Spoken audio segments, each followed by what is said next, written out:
আসসালামু আলাইকুম। আমি তাহমিনা ইসলাম আপনাদের সবাইকে স্বাগত জানাচ্ছি টিআই কিচেনে। আজকে আমি ময়দার আটার ফুলকো ফুলকো রুটি তৈরি করে দেখাবো। রুটিগুলি কিভাবে সংরক্ষণ করতে হবে সেটাও দেখাবো। এই নরম তুলতুলে রুটিগুলি সকালের নাস্তায় যেমন খাওয়া যাবে, টিফিনেও তেমনি দেওয়া যাবে। পারফেক্ট রুটি বলতে আমরা বুঝি ফুলে ওঠা রুটি 2 আঙ্গুল দিয়ে ছিলে ভিতরে এরকম ফাঁকা দেখা যাবে। তাই সকল টিপস অ্যান্ড ট্রিক্স সহকারে রুটিগুলো কিভাবে বানাবো চলুন দেখে নেই। আমরা রাজশাহীতে আসার পর থেকে গমের আটা রুটি খাই, সেই জন্য একসাথে বস্তা ধরে গম কিনে রাখি আর সেখান থেকে প্রয়োজন অনুযায়ী পরিমাণ মতো গম ভাঙিয়ে আটা তৈরি করে নিই। আজকে 3 কাপ আটা রুটি তৈরি করব, তাই 3 কাপ আটা আলাদা করে তুলে নিব।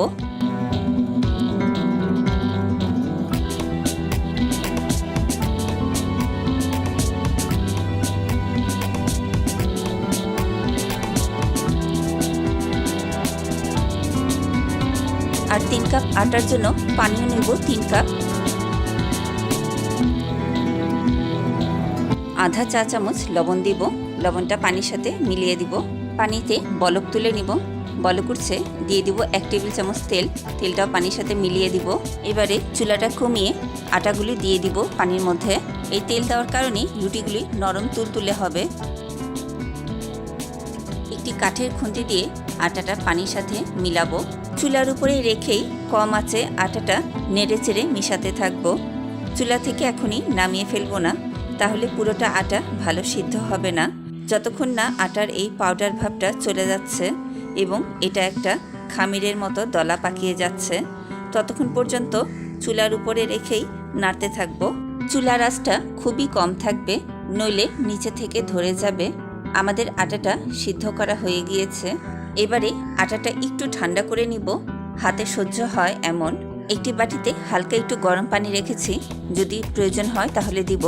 এবারে আটাটাকে সেনে নিব বা মথে নিব, যে যেটা বলেন।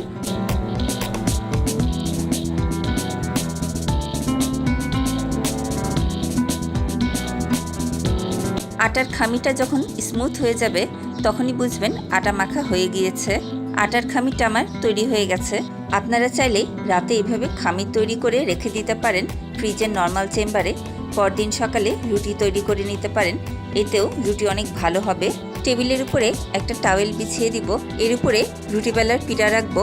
রুটির পিঁড়াটা যাতে নড়ে না যায় সেজন্য টাওয়েলটা দেওয়া। একটি বাটিতে কিছুটা আটা নিয়েছি রুটি বেলার জন্য, আটার বাটিটা সাইডে রেখে দিব।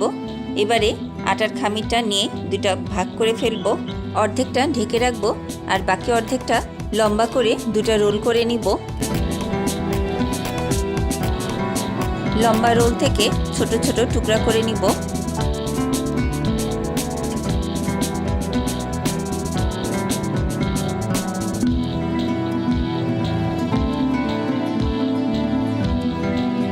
বাকি অর্ধেক খামিরটা নিব আর এই টুকরাগুলো বাটির মধ্যে উঠিয়ে রাখবো।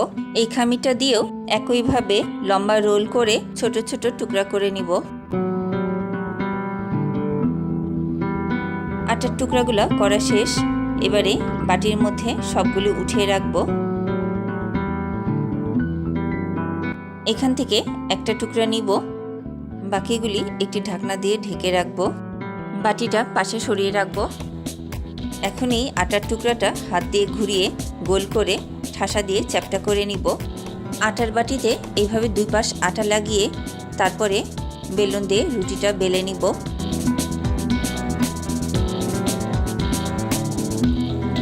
রুটি বেলতে যতটুকু আটা লাগবে অতটুকুই দিব, খুব বেশি আটা দিব না। এপাশ ওপাশ উল্টিয়ে রুটিটা বেলে নিব।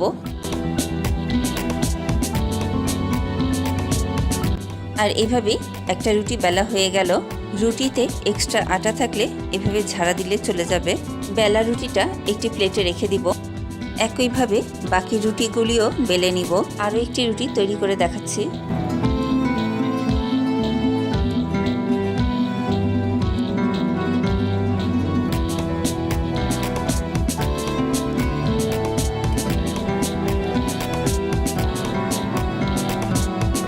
তৈরি হয়ে গেল আরেকটি রুটি।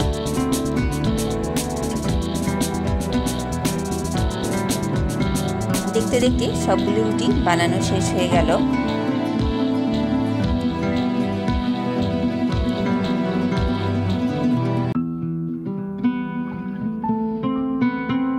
সবগুলি রুটি বানানো শেষ। এবারে ভাজতে চলে যাব। চুলায় আগে থেকে একটি তাওয়া বসিয়ে অনেকক্ষণ গরম করে নিয়েছি। একটি রুটি দিয়ে দিলাম। রুটিটা 30 সেকেন্ডের মতো রেখে উল্টে দিব। এরই মধ্যে রুটির মধ্যে ছোট ছোট বুদবুদ উঠবে। এবার রুটিটা উল্টে দিব। রুটিটা উল্টিয়ে রুটির এই পাশটা খুব ভালোভাবে সেঁকে নিতে হবে। একটি টিস্যু বা কাপড় দিয়ে সাইড দিয়ে প্রেস করে ঘুরিয়ে ঘুরিয়ে দিব। একটু পরপর খুন্তি দিয়ে নিচের দিকটা একটু আলগা করে তুলে দেখব নিচের পাশটা হয়েছে কিনা। মিডিয়াম টু হাই হিটে রুটিগুলি ভেজে নিব। নিচের পাশটা ভালো করে ভাজা হয়ে গেছে। এবারে উল্টে দিব। এবারে সাইড দিয়ে একটু প্রেস করে ঘুরিয়ে দিলে রুটিটা ফুলতে থাকবে। এই যে দেখুন কত সুন্দর ফুলে উঠেছে। আর সেই সাথে তৈরি হয়ে গেল একটি গরম গরম ফুলকো রুটি। রুটিটা উঠিয়ে একটি ঝুড়িতে এইভাবে ঝুলিয়ে রাখবো ঠান্ডা হওয়ার জন্য, নইলে গরম রুটি ঢেকে রাখলে ভিজে যাবে। আরও একটি রুটি তাওয়াতে দিয়ে দিলাম এবং একইভাবে রুটিটা সেঁকে তুলে নিব।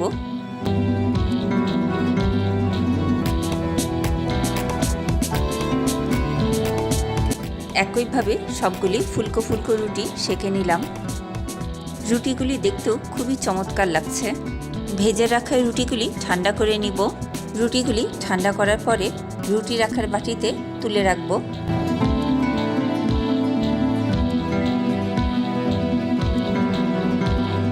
রুটি রাখা শেষ। এবারে ঢাকনা দিয়ে ঢেকে দিব। এখন দেখাচ্ছি যারা রুটি সংরক্ষণ করতে চান তারা কিভাবে সংরক্ষণ করবেন। একটা রুটি তাওয়াতে দিয়ে হালকা একটু ভেজে উল্টিয়ে দিব এবং ওই পাশটাও হালকা একটু ভেজে উঠিয়ে নিব। আরও একটি রুটি দেখাচ্ছি। এ পাশে হালকা ভেজে উল্টিয়ে দিব, এ পাশটাও হালকা ভেজে উঠিয়ে নিব। রুটিগুলি ঠান্ডা করে নিব। এই যে এরকম হবে দুই পাশ। যে বক্সে রুটি সংরক্ষণ করবেন সেই বক্সে টিস্যু বিছিয়ে একটার উপরে আরেকটা রুটি রেখে দিতে হবে। এভাবে নর্মাল ফ্রিজে 6 থেকে 7 দিন রুটি রেখে ভেজে খেতে পারেন।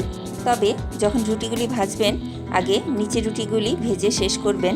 দেখে নিলেন কিভাবে পারফেক্ট নরম ফুলকো রুটি তৈরি করতে হয়। আশা করি এরপর থেকে আপনাদের রুটিগুলিও পারফেক্ট ও নরম তুলতুলে হবে। ভিডিওটি কেমন লাগলো আমাকে কমেন্ট করে জানাবেন। আজকের রুটিগুলি আমি সবজি দিয়ে পরিবেশন করছি। ভিডিওটি ভালো লাগলে একটি লাইক দিবেন, আমার ইউটিউব চ্যানেলটি সাবস্ক্রাইব করবেন। আজকের মতো এখানেই শেষ করছি। পরবর্তী ভিডিওতে আবারও দেখা হবে ইনশাআল্লাহ। ততক্ষণ ভালো থাকুন, সুস্থ থাকুন, টিআই কিচেনের সাথেই থাকুন। আল্লাহ হাফেজ।